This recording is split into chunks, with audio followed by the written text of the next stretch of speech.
Bonjour à tout le monde, bon après-midi. En espérant que vous allez bien et que vous êtes bien installés, nous sommes heureux de vous accueillir une fois de plus dans le cadre de notre cours en ligne Juste et Vert, la question écologique du travail. Nous aimerons que vous vous présentez ou que vous vous trouvez, que vous puissiez vous présenter au niveau du chat box. Écrivez votre nom, votre localité où vous êtes. C'est un plaisir pour nous de vous accueillir cet après-midi une fois de plus dans le cadre de cet atelier que vous connaissez très bien, un atelier que organise la Global Labour University en partenariat avec la Friedrich Ebert Stiftung Foundation. En espérant que vous nous suivez très bien, il y a l'option de traduction. Si vous ne voulez pas le français, veuillez regarder si vous utilisez votre téléphone sur les trois barres là. Veuillez regarder et puis vous choisissez la langue qui vous est convenient afin de mieux échanger durant cette session. Mais si vous parlez le français, vous choisissez la langue également qui est convenient pour vous pour l'échange de cet après-midi. Comme vous le savez, Comme vous le savez, nous allons parler cet après-midi sur la crise énergétique, la clé pour le Nord global.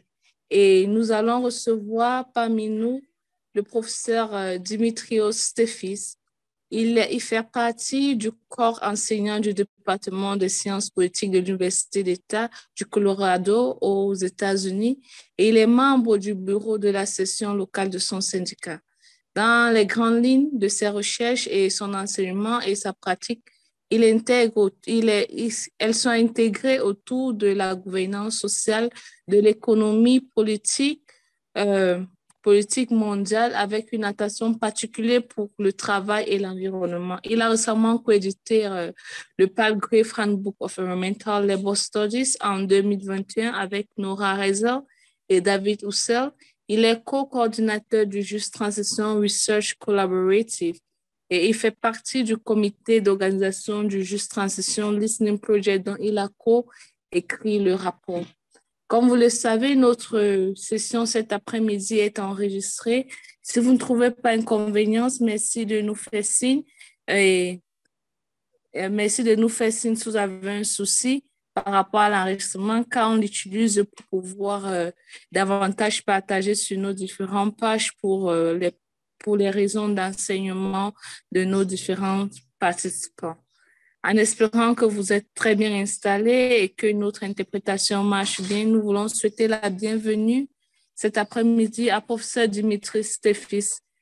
Professeur, vous êtes la bienvenue et vous allez nous entretenir sur la crise énergétique, question clé pour le Nord global. Qu'est-ce que la crise énergétique et qu'est-ce qui se passe au niveau du Nord global aujourd'hui? Merci. Merci à vous. It's a pleasure to be here. It's 7 o'clock in the morning where I'm at in Colorado State University, in the state of Colorado, where in fact we are going through a just transition policy from coal. So we are in the midst of some very important discussions about energy in the global north, including the fact that the state of Colorado is a major producer of natural gas, and eventually we have to deal with that as well. So I want to just say a few general things and then just open it up to discussion. I think that's the idea. Is that right, Nucha? Okay. When I prepared this lesson for the Global Labor University, I was asked to talk about energy in the global north, and for the global north, particularly in light of the war in Ukraine, which... Particulièrement la lumière à la guerre à l'Ukraine. Et pour un débat politique, la première, c'était la rareté de certaines sources d'énergie et du nord global et particulièrement des pays européens. Et la politique de la manière de trouver comment ces sources d'énergie et la politique sur les sources d'énergie en général c'est très intéressant en termes de sources de combustibles fossiles et aussi en termes de mélange en général de l'énergie. Avec le fossile combustible, nous voyons l'utilisation du charbon avec l'augmentation du charbon dans mon propre pays de Grèce, la Grèce. Je ne crois pas que le prospectus du charbon est à long terme et nous devons traiter avec au niveau du Global North, donc le nord et le sud. Donc, ce que nous voyons ici, c'est les changements dans l'économie politique du gaz, comme les États-Unis qui est un grand exportateur du gaz qui devient un fournisseur qui se compétit directement avec la Russie. Donc, c'est comme le pays nous voit en Asie de l'Ouest. Alors, nous voyons un réarrangement dans la politique économique mondiale des combustibles fossiles, premièrement, avec les coûts de l'infrastructure, les pipelines de combustibles fossiles, et ce qui est très, très cher, c'est une chose. Alors, au même moment, les gens ont soulevé la question de l'énergie nucléaire, de l'industrie des combustibles fossiles, si nous allons dépendre à l'énergie renouvelable, si c'est le solaire ou le géothermal ou le biofuel. Donc, il y a un débat majeur sur l'énergie renouvelable. C'est pour le futur, si cela sera en combinaison avec d'autres énergies de fossiles fuel. C'est un débat qui se tient aux États-Unis. Récemment, le gouvernement a fait passer ce qu'on a appelé la loi de la réduction. C'est étrange, mais c'est une politique de l'énergie et aussi le développement à l'Europe de l'Ouest. Alors, c'est une solution à long terme. Et c'est un deuxième débat et que nous allons à l'énergie renouvelable ou pas. Nous avons la combinaison des combustibles fossiles et même le fossile combustible va demeurer pendant des années, bien que le pouvoir nucléaire n'est pas le fossile combustible. Ce n'est pas une forme d'énergie renouvelable, mais ça doit impliquer les mines pour obtenir les ingrédients pour l'énergie. Aussi, il y a des commentaires généraux que je vais indiquer parce que je pense que l'économie politique de l'énergie dans le nord et le sud global, je suggère trois scénarios très rapidement. L'un, c'est que le futur peut impliquer la bonne réglementation de fossiles combustibles, comme la conservation, l'épargne, la technologie, ainsi de suite, sans pour autant changer la manière dont nous produisons et consommons, juste pour être beaucoup plus efficaces. Alors, la dernière partie à discuter, c'est traduire les fossiles combustibles vers les renouvelables, adopter une industrie d'énergie renouvelable, ce qui est un sérieux problème en termes de l'impact socio-écologique. En tout cas, nous ne devons pas seulement accepter cela sans être critiques et prudents à propos de ça. Donc, même s'il y a des installations industrielles majeures, alors il y a des personnes qui sont d'accord au capitalisme sans nécessairement changer la manière dont nous produisons et nous consommons et nous posons la question sur la raison pour laquelle nous produisons et pourquoi, ainsi de suite. Que le modèle le plus radical et transformatif, sans nommer quelques chemins, quelques voies particulières, nous devons essayer de réduire l'utilisation de l'énergie d'une manière variée, mais aussi changer la manière dont nous produisons et consommons en termes de la quantité que nous produisons et les genres de choses que nous produisons et consommons. Et nous devons faire attention au genre de production et consommation qui aident les personnes à reproduire elles-mêmes dans le secteur de l'économie, par exemple. Et nous devons nous attendre à des matériels de production. Donc, il y a des processus de production qui doivent vraiment être abandonnés. Et nous devons penser en termes de différentes manières de produire et consommer je n'ai pas adopté une approche particulière. Et je sais que récemment, il y a eu des discussions sur la croissance et un État fixe. Cela n'est pas vraiment quelque chose que j'ai voulu en prendre une position, mais certainement, on va discuter en échange. Je serai content de partager mon point de vue. C'est ce que j'avais à dire. Alors, je suis prêt à recevoir vos questions. Je ne sais pas comment vous allez le faire. Dois-je voir le chat box, la boîte de conversation, ou encore vous allez directement me poser les questions? Cette partie, je ne sais pas si l'interprétation marche très bien. Est-ce qu'on est en mesure de suivre en anglais? Yeah, I can hear you both. OK, merci. Yeah, du coup, I can. pour la phase de questions maintenant, ce qu'on va faire, on va ouvrir la parole aux différents participants ici. Si vous avez des questions, sentez-vous libre de poser la question. Je vais d'abord prendre, je vois quelques questions dans le chat box que je vais vous poser.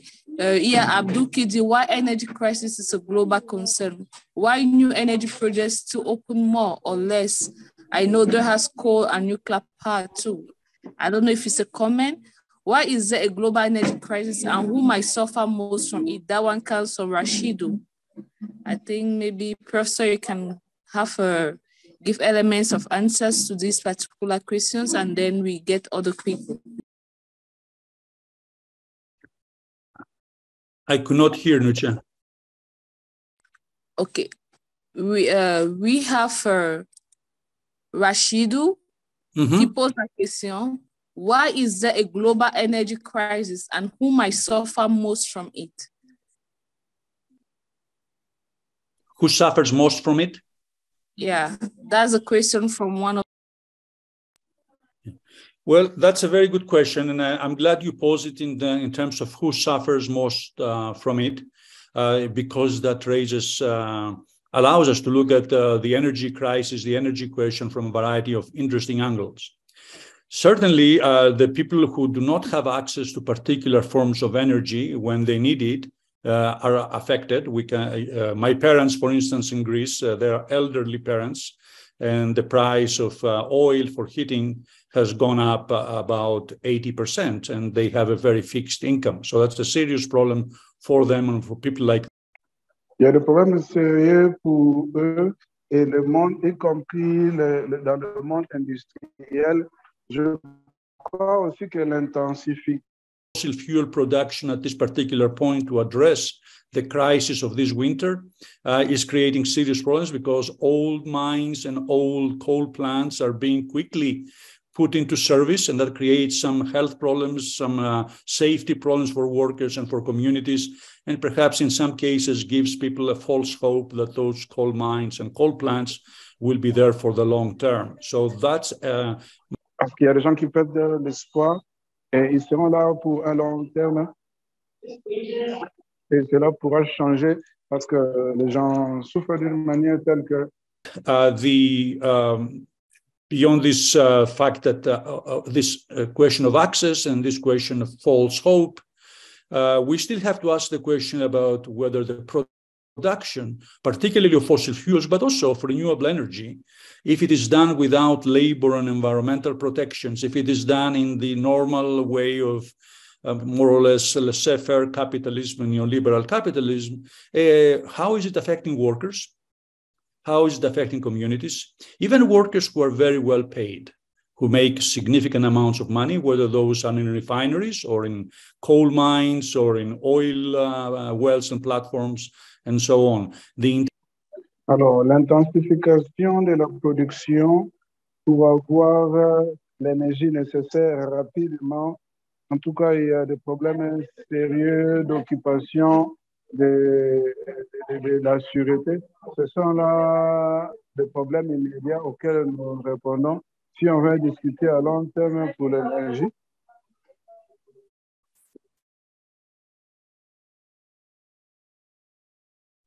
Thank you so much, professeur, pour ces éléments de réponse que vous avez partagés à ce qui concerne la question de Abdou.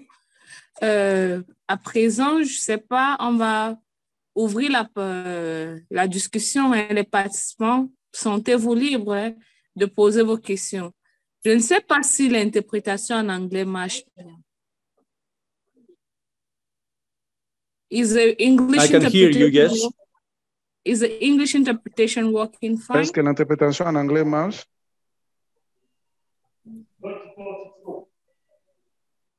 Hey, Abdul, are you able to get us in English or in French? Est-ce que vous nous écoutez en anglais ou en français, monsieur Abdou? Maybe unmute your mic. Ouvrez votre micro et parlez, s'il vous Just plaît. to be sure that everyone is Juste on the pour same être page. sûr que tout le monde est sur la même page.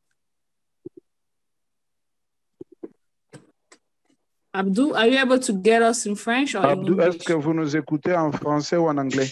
Hello. Hello? Can you hear me? Yes. Est-ce que vous m'entendez? Thank you, Mr. Steves. Merci. Merci. Ma préoccupation, c'est que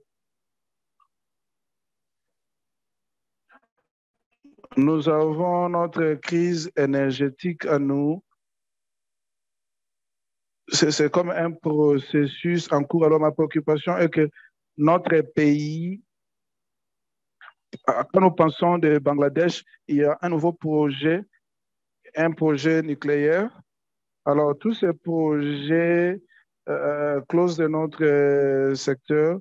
Nous avons les rivières et la mer. La plupart des projets de charbon et nucléaire, c'est du côté de la rivière. Si on a des projets, alors comment nous soutenons cela?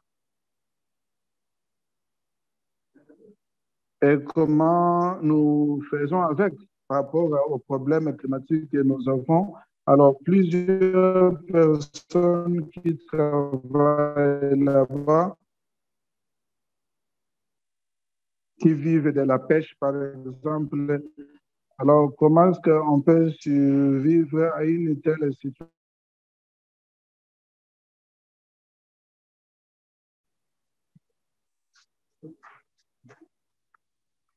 C'est une bonne question et vous avez parlé disons, d'une centrale de charbon. Est-ce que j'ai bien compris?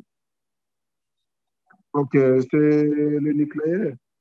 Je crois que certainement, à chaque fois que vous avez un grand projet, disons, une centrale électrique ou un projet de nucléaire, il y aura un conflit parce qu'il y a des recherches intéressantes là-dessus autour du monde. C'est une correction très importante. Comment est-ce que nous essayons de nous adresser au problème? Pas seulement pas une catégorie particulière des industries ou des pêcheurs, des agriculteurs. Je n'ai pas la réponse spécifique à cela, mais je suggère et je pense que ça, c'est la question qui doit être soulevée. Alors, à chaque fois que vous voyez une personne qui vient et dit qu'on va construire une centrale de charbon ou de nucléaire, alors, au nom de la sécurité, de l'énergie suffisante, nous n'allons pas adresser des questions de l'équité ou encore des utilisateurs en compétition ou encore la subsistance des autres personnes. Fondamentalement, ça veut dire que nous devons indiquer que ces personnes qui vont faire cela, ils occupent une position qui est certainement injuste. Hein? Alors, ils ne doivent pas être permis, à mon sens,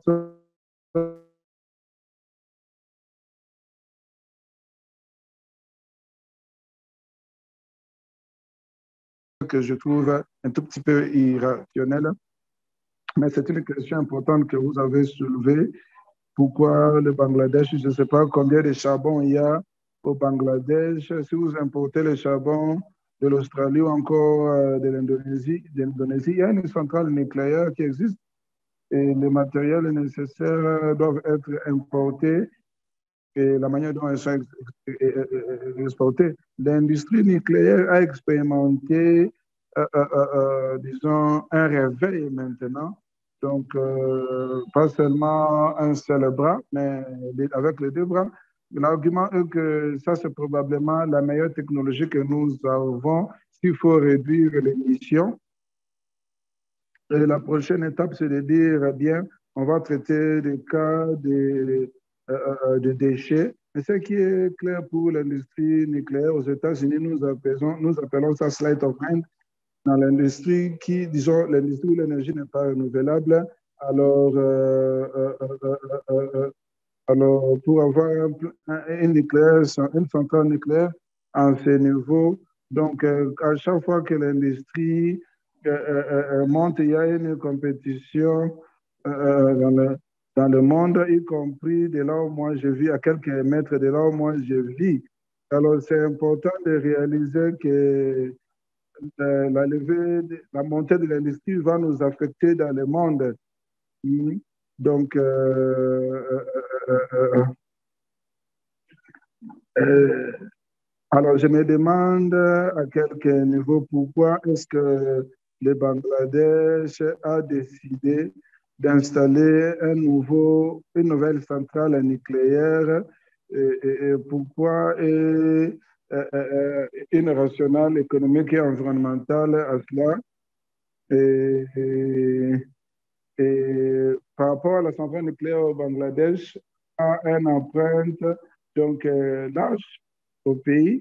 Et vous serez surpris de personnes dans le pays, ce sont les Iraniens par exemple, et qui peuvent avoir une opinion différente. Alors, personnellement, je pense que le pouvoir nucléaire n'est pas une solution.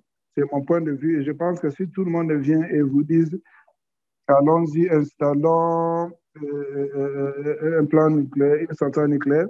Qu'est-ce que cela veut dire? Donc, pour le bénéfice de qui cela s'agit?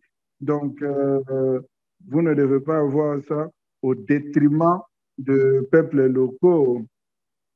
Nous n'allons pas accepter cela, donc à ce genre d'activité économique. Donc, c'est ça. Alors, c'est ça ma longue réponse.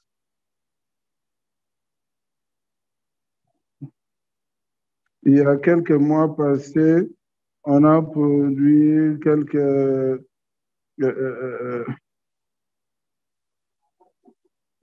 il y a pour les personnes préoccupées, alors pour le même projet, mais le gouvernement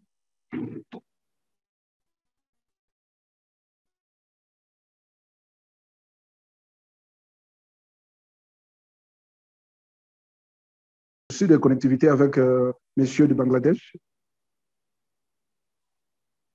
mais c'est le gouvernement qui contrôle, qui dirige, qui gère le projet. Et je dirais peut-être l'année prochaine, ils vont gérer la centrale électrique, mais les négociations, les activités contenues, personne ne peut les stopper. Alors, je ne sais pas comment arrêter cela au travers d'une action politique. Vous avez totalement raison, mais je sais aussi que ces genres d'alliances ou de soutien derrière ce genre de projets sont vraiment puissants significativement parce qu'ils ne sont pas seulement locaux. L'alliance et la force et l'impact derrière la politique de Bangladesh, ce n'est pas seulement de force politique au Bangladesh, mais aussi une force économique derrière le charbon. Alors, avez-vous une idée de ce que deviendra le charbon? Vous pensez à l'Indonésie, l'Inde, le matériel du charbon. Donc, ça sera l'Inde. Et c'est très intéressant que l'Inde importe le charbon. L'Australie, c'est un monde vraiment étrange dans lequel nous vivons, là où il y a l'export et l'importation. L'import, donc le charbon est devenu une industrie mondiale, donc un produit de nécessité comme le pétrole. Donc, comme conséquence de la décarbonisation qui se tient dans quelques parties, alors cela est exporté. Alors, vous traitez ici probablement avec un réseau, une sorte de réseau international avec le charbon disponible, qui sera le charbon qui sera disponible. Donc, je crois que ça sera approprié parce que vous ne traitez pas avec une question locale. Alors, le défi, c'est le temps. Merci. Bienvenue.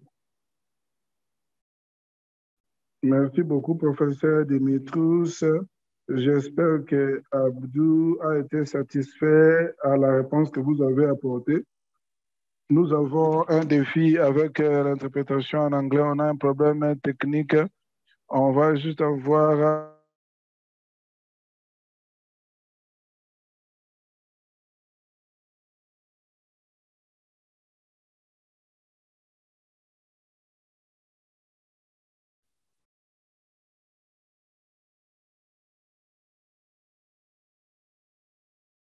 Inucha, you are frozen. I can't hear you. We have combien de temps peut durer son retour à l'équilibre dans un monde sans carbone? How long will it take for transition so that the population can meet a wall, can get to a position of equilibrium where there is no carbon existing? How long will transition take before the population can be stabilized without the use of carbon? Well, if I had the answer to that, I would be a very rich person. But I think we're going to probably coal in some parts of the world, including my part of the world, maybe not a significant part of the mixture in the next 30 years or 25 years. However, that does not mean that other forms of fossil fuels will also stop at the same time, natural gas in particular and oil. So I think that the moving away from natural gas and oil to the degree that it takes place will be uneven. It will not take place all over the world at the same time. My concern is, and I think that's something to think about, my concern is that as the global north, in some parts of the global north, is moving away from certain forms of fossil fuels, there will be a temporary intensification of production and consumption in parts of the global south. And right now we see that in Africa, where there's an intensification of oil extraction and speculation on oil and natural gas. And I think that's going to produce what people call stranded assets. That is mines and plants that 15, 20, or 30 years down the road will be useless. They would just be there just doing nothing. So in the United States and in... Alors, aux États-Unis ou encore dans une partie de l'Europe, ils se sont assignés l'objectif de la décarbonisation. Combien d'années? 25 ans à partir de maintenant. Ce n'est pas au travers de la décarbonisation ou le net zéro. Alors, il y aura l'émission que nous produisons avec l'émission que nous fournissons. Si c'est cela l'objectif du nord industriel, ma suspicion est que ça prendra un peu de temps pour la grande partie du sud de se décarboniser.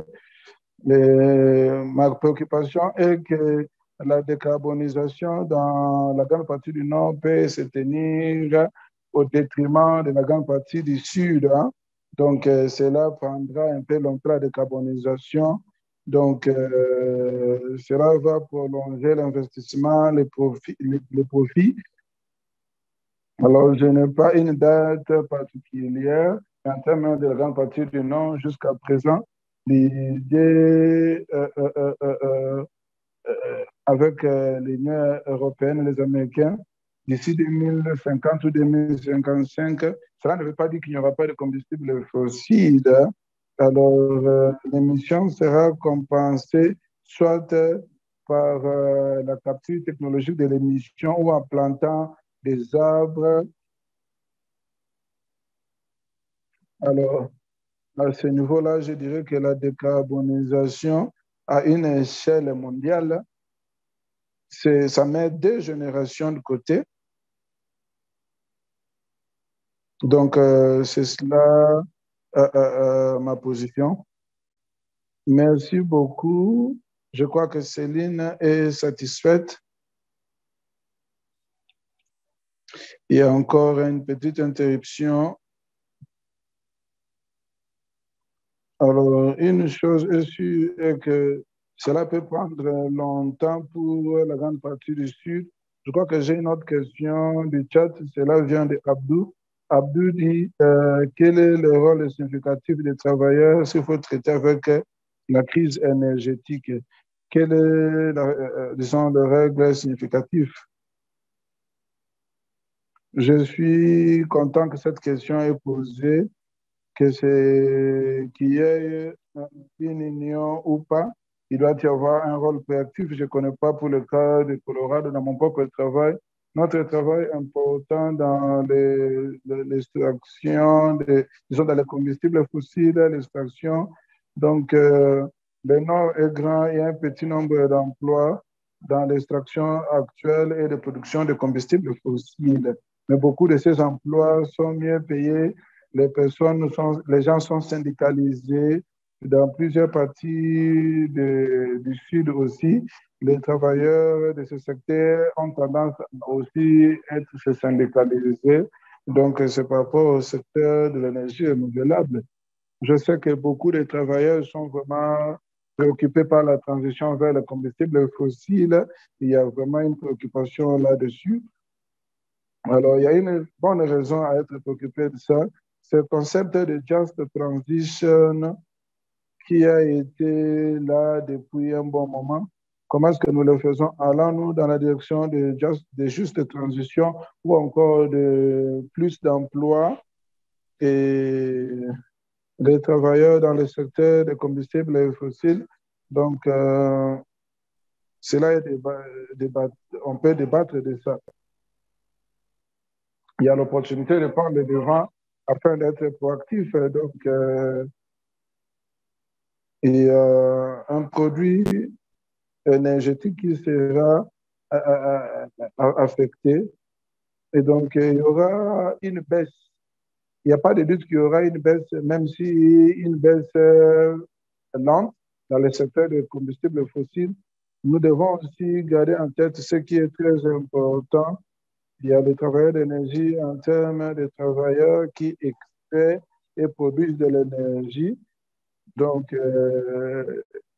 dans le sud global, nous pensons aux utilisateurs de combustibles, disons à l'énergie des fossiles, donc au travers de véhicules électriques. Et cela se tient en Chine, en Inde. Cela va changer la demande pour certains combustibles fossiles et dans le transport de l'automobile, la mobilité. Et ils doivent penser maintenant à long terme. Qu'est-ce qui est en place? Qu'est-ce qu'ils veulent? Veulent-ils venir avec une stratégie qui est proactive, qui les permet de planifier pendant une période de 10 ou 20 ans, ou encore ils veulent attendre jusqu'à ce que il est apparent que tous les fabricants de véhicules sont maintenant électriques. Je crois que beaucoup de syndicalistes ont commencé maintenant à former, élaborer des politiques. Même la Fédération internationale du transport, ils commencent à venir avec une idée sur le transport. Alors, quand nous pensons, en tout cas, les travailleurs sont proactifs, nous trouvons que le coût politique peut être élevé. S'il y a une centrale électrique qui prend le leadership dans la promotion de Just Transition pour un coût politique élevé, je crois qu'à la longue, ça va être mieux pour les travailleurs. Alors, je pense que nous conceptualisons l'économie politique de l'énergie, les syndicats et les travailleurs dans le secteur de l'énergie. Nous devons penser aux utilisateurs de combustibles fossiles. Donc, et les travailleurs dans ce secteur qui sont nombreux, beaucoup de ces travailleurs-là doivent être proactifs et penser comment ils peuvent informer la transition. Parce que la transition se tiendra massivement ou encore au niveau local, ça aura lieu même s'il y a contestation. Il y a quelques syndicats qui sont là, qui pensent peut-être que la transition n'aura pas lieu.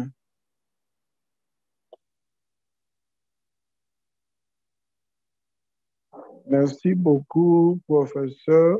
Je ne sais pas s'il y a un autre participant qui a une question à poser au professeur. Si vous avez une question, je crois qu'Abdou a été satisfait avec la réponse. Alors, s'il vous plaît, s'il y a quelqu'un d'autre avec une question, sentez-vous libre de lever la main et alors on peut directement répondre à votre question. Y a-t-il quelqu'un d'autre qui a une question? Je vois Nazrou, je vois Rachidou,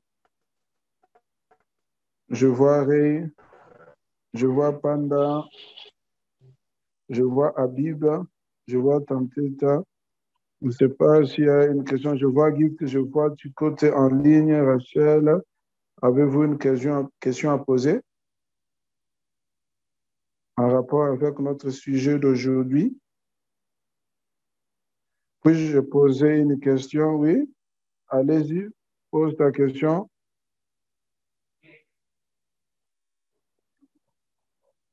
Merci encore pour cette explication.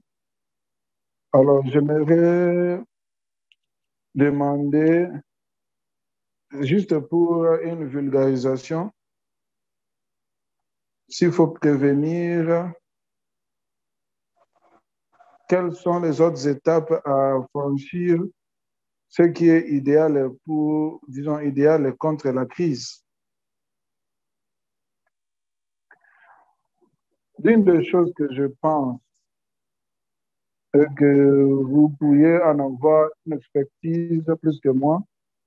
Ce que je vis et j'expérience, on ne peut pas traiter de la crise énergétique sans traiter de l'utilisation de l'énergie, sans penser sur ce que nous produisons, ce qu'on produit et pourquoi nous produisons.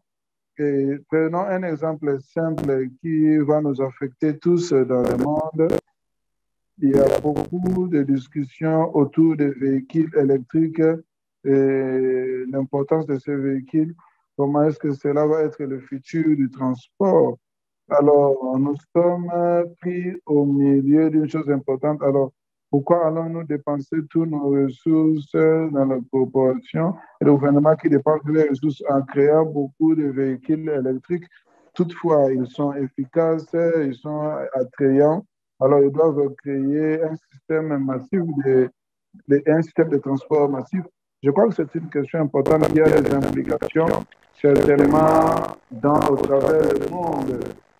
Et cela est très prominent aux États-Unis, aux Europes, mais beaucoup plus aux États-Unis et dans d'autres pays. Là, il y a beaucoup d'opposition au transport de masse et une attraction aux véhicules électriques. Je dirais que notre priorité, je dirais que notre union, nos capitaux, les États qui sont confrontés aux choix importants, ce n'est pas un choix technique. Je pense que c'est vraiment autour du monde pour dire ce cas particulier, peut-être aller vers le transport public de masse. Donc, en voyant la quantité d'énergie que nous utilisons par personne, nous aurons aussi un impact sur la manière dont nos villes sont construites. Le transport public, c'est de rapprocher les villes et les véhicules, essayer de produire de grands espaces d'utilisation. C'est aussi une option importante. Une autre, c'est que quand nous pensons à l'impact de quitter les combustibles fossiles, ce que cela sera, j'ai dit quelque chose par rapport aux utilisateurs de combustibles fossiles. L'un des utilisateurs que vous connaissez particulièrement, à part les gaz, c'est le plastique. L'industrie du plastique, c'est une grande industrie dans le monde. Ils sont tellement grands que le Coca-Cola sponsorise le COP actuel, la conférence en Égypte. Il y a beaucoup de discussions, de promotions sur le recyclage et le nettoyage de l'océan, de tous les plastiques. Et nous devons arrêter à produire des plastiques. Et si nous décarbonisons, ces matériels bruts vont disparaître et l'industrie va connaître une transition. C'est encore un autre choix. Je peux voir que quand j'avais l'habitude d'aller à Bolivie, j'avais une famille en Bolivie, c'est un pays là où il y a beaucoup de lithium, des batteries électriques viendront de là. Alors, quand je suis allé la première fois en Bolivie, en 1969, je crois, l'heure des bouteilles venait. Mais juste dans une année après ce temps-là, les gens utilisaient des bouteilles en verre pour acheter l'eau et la bière. Et dans les 300, nous sommes allés vers les plastiques, les bouteilles en plastique. C'était un choix qu'on avait permis que cela se tienne. Et maintenant, la Bolivie est en train de payer pour les bouteilles en plastique. Là, il y a beaucoup de combustibles fossiles produits pour les plastiques.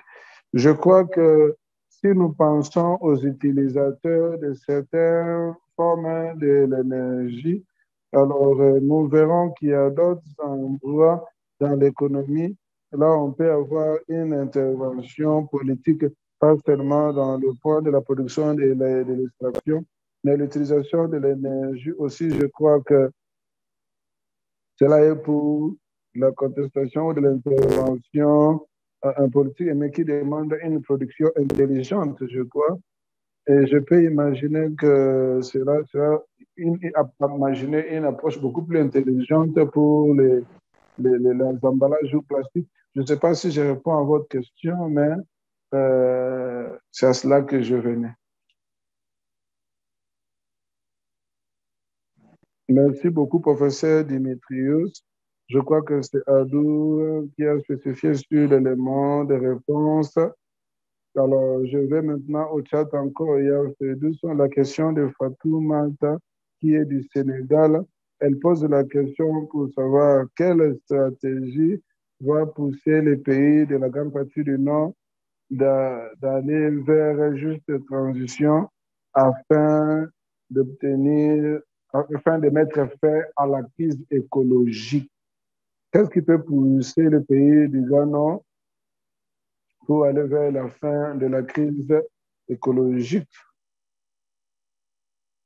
Je n'ai pas une stratégie spécifique à part la mobilisation politique. Ce n'est pas une question technique. Je dois aussi admettre que je ne pense pas que chaque syndicat ne sont pas particulièrement soutiennent juste transition, mais je pense que le mouvement vers la décarbonisation, juste transition, c'est une question politique. Il n'y a pas de mouvement politique qui inclut les travailleurs. S'il n'y a pas de mouvement politique qui inclut les travailleurs, ça ne va pas arriver. Des fois, les syndicats rendent des services quand ils pensent que les environnementalistes n'ont peur que de la nature. Et quelques environnementalistes, pas tous, pour n'avoir pas réalisé l'importance du travail. Donc, les gens doivent travailler. La majorité des gens dans ce monde travaillent et doivent travailler pour prendre soin d'eux-mêmes, de leur famille, pour sentir qu'ils ont un symbole dans ce monde. C'est très important pour beaucoup. Alors, ça, c'est quelque chose que j'ai étudié. J'ai parlé aux gens, aux États-Unis en particulier. Alors, comment créons-nous ces genres d'alliances qui vont nous faire avancer dans la direction de juste transition? Quand je pense à juste transition, personnellement, quand je parle à moi-même, je ne pense pas que ce n'est pas la juste transition, juste ça. Donc, un État social dans un composant environnemental est important. Ça doit être juste une politique dans le global sud aussi, où les choses dans la classe des travailleurs et le progrès ou le mouvement égalitaire pour le mouvement des 50 ans passés et état social compréhensif. Et ça, c'est la manière dont je vois ça. Et dans la grande partie du Nord, je crois que c'est là où nous devons placer ça. Ayant juste transition ici pour résoudre ce problème particulier, je crois que c'était pour perdu. C'est un petit nombre avec la communauté. Mais s'il faut retourner à juste transition, il doit y avoir une recherche sociale, une politique de recherche sociale. Donc, nos partis politiques doivent défier les alliances, y compris les composants de l'industrie de l'État. Mais ce n'est pas une question technique. Je crois que c'est une question politique qui doit être traitée généralement en des termes politiques, pas seulement juste de transition, mais comme un État inclusif et écosocial. Alors, merci beaucoup, professeur. Nous avons les deux dernières questions de chat. Peut-être je vais poser les questions, mais nous allons obtenir les réponses et vous allez aussi faire votre allocution de clôture par rapport à notre discussion cet après-midi. Il y a Djokonia qui dit que mon défi, c'est sur la préparation des pays de la grande partie du Sud. Et quel sera votre point de vue en termes de pays africains, balancer les besoins pour, disons, les besoins de l'énergie? Je me réfère au scénario du Zimbabwe. Et si c'est un signe de la population, il n'y a pas accès à l'électricité. Il y a 5 millions de tonnes. Peut-être ça peut amener les éléments de réponse. Je peux essayer, je ne suis pas expert. J'ai une empathie, j'ai grandi dans un petit village de 30 personnes. Et pendant plusieurs années de ma vie, nous n'avions pas d'eau, pas d'électricité, pas de route, pas de toilettes, aucune chose de cette nature. Alors les choses ont commencé à changer petit à petit. Reflect back, and as I go back and see what has taken place, and now the village is empty. Nobody has been there in the last 50 years. The question for me is not what do we do, as if that was just one. Alors, il y a une solution, mais il y a d'autres manières de traiter les choses qui sont différentes.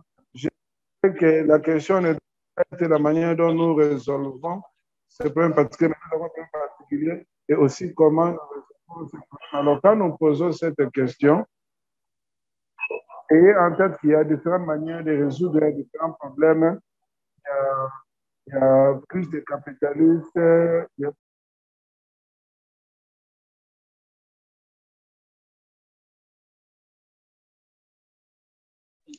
alors, quand l'élite de la grande partie du Sud pose ces problèmes, des dilemmes particuliers, alors les gens qui posent ces dilemmes ne sont pas pauvres, ne sont pas de la classe des travailleurs, c'est l'élite des différents pays. La même chose pour la Bolivie, les États-Unis ne sont pas particulièrement préoccupés de la souffrance ou des défis auxquels les personnes les agriculteurs, ils sont beaucoup plus préoccupés par la croissance verte, prévenir quelle forme de mobilisation politique. Alors, ma suggestion, je n'ai pas la réponse. Si vous êtes confronté à ces questions, il y a différentes manières de traiter de ces problèmes et ça sert à qui ces différentes manières. Il n'y a pas un seul moyen. Il y a des moyens variés de faire cela. Si vous voyez autour du monde, on peut trouver des exemples des pays pauvres qui font de très bonnes choses en rapport avec, disons, soins de santé, transport, éducation, que vous n'allez même pas vous entendre, mais quand vous regardez ça d'une manière approchée, il y a des mouvements politiques qui choisissent des chemins de voie totalement différents. Je ne sais pas si j'ai répondu à votre question. Je ne vais pas hésiter à dire que je n'ai pas de réponse, mais je crois que j'ai un droit de réponse. Donc,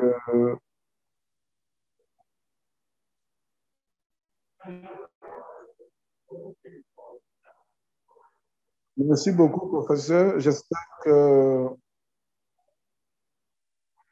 ceux qui ont posé la question ont quand même un élément de réponse.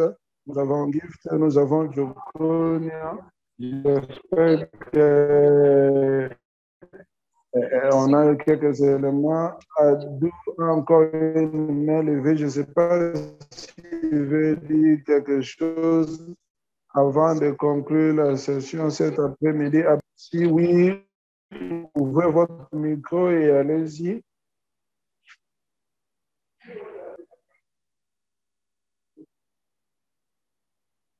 Merci de m'avoir donné l'opportunité. La dernière question que j'ai,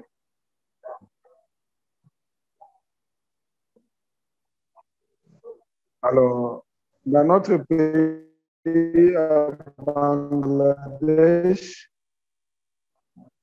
le gouvernement a des règles pour les heures de travail, particulièrement dans le secteur des banques et des sociétés de bureaux.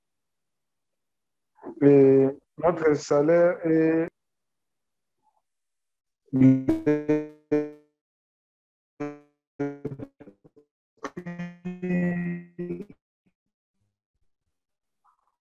élevé, même si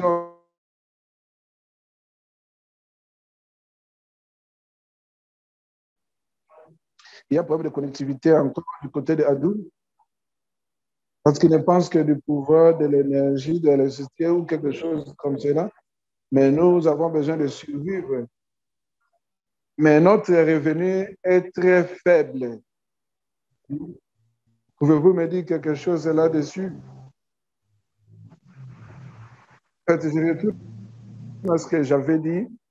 Alors, par rapport à la solution au problème très difficile, pas généralement parlant, et ce qui devait refléter une priorité particulière. Personnellement, je pense que il y a le nombre de heures de travail est bon, et en faisant cela, au même moment, ça réduit les salaires des personnes et leur capacité de participation.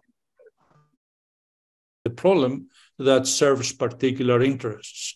So I don't have an answer other than saying that lowering hours and at the same time lowering salaries, particularly if those salaries are already at the margins of being able to buy what you need, is not a solution.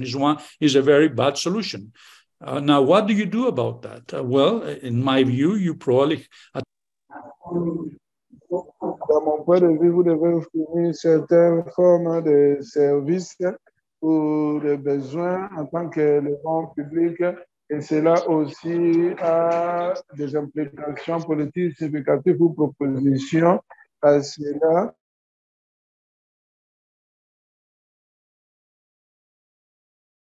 Mais nous connaissons un bon nombre de pays dans la grande partie du Sud, là où les enfants ne peuvent pas même être on ne peut pas prendre soin des enfants. Moi, je reconnais que les pays dans la grande partie du Sud, là où il y a aussi des contraintes aussi au niveau des pays de la grande partie du Nord, en utilisant cette approche pour dire il n'y a qu'une seule solution. Cette solution est celle qui est nocive aux faibles, à la classe des travailleurs. Et c'est là, nous avons besoin d'une solution. Ça ne peut pas seulement être la seule solution. Nous avons des exemples de pays dans la grande partie du Sud qui font des choses innovatives par rapport à ce qu'ils font. Laissez-moi finir en ajoutant quelque chose qui peut paraître hors du contexte. Alors, le système de soins de santé dans la grande partie du Nord dépend à un degré significatif sur les immigrants, dépend des immigrants de l'Afrique et aussi où l'Égypte se trouve.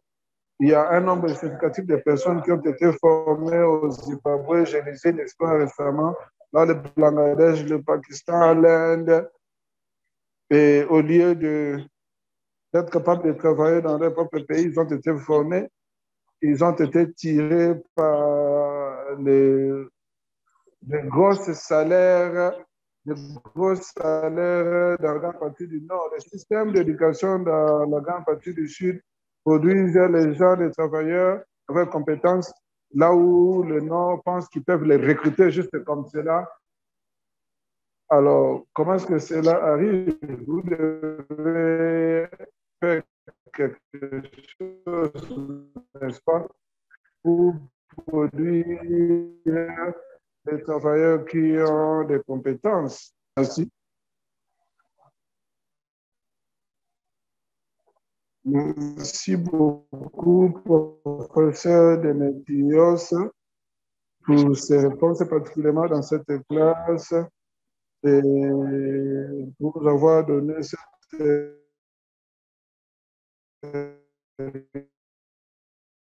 réalité factuelle sur ce qui se passe en termes du système aujourd'hui.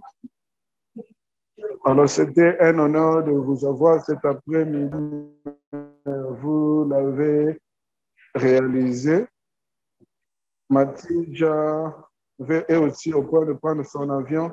Il y a Clément et Yannick qui ont été nos interprètes, mais aujourd'hui, malheureusement, on a été capable de surmonter cela. C'est un honneur de vous avoir tous en tant que participants. Je vois Abdou Rab, je vois Abdou Wadou, je vois Bindi Zango, je vois Fatoumata, je vois Gift, je vois Nazou, je vois beaucoup de personnes qui ont été capables de rejoindre cette antenne. Merci beaucoup d'avoir disponibilisé votre temps.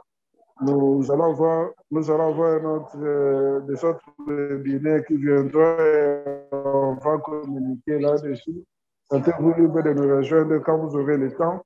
Et pour des sessions intéressantes, merci beaucoup. Passez un excellent jour. Merci beaucoup. Au revoir. Au revoir. Merci à tout le monde.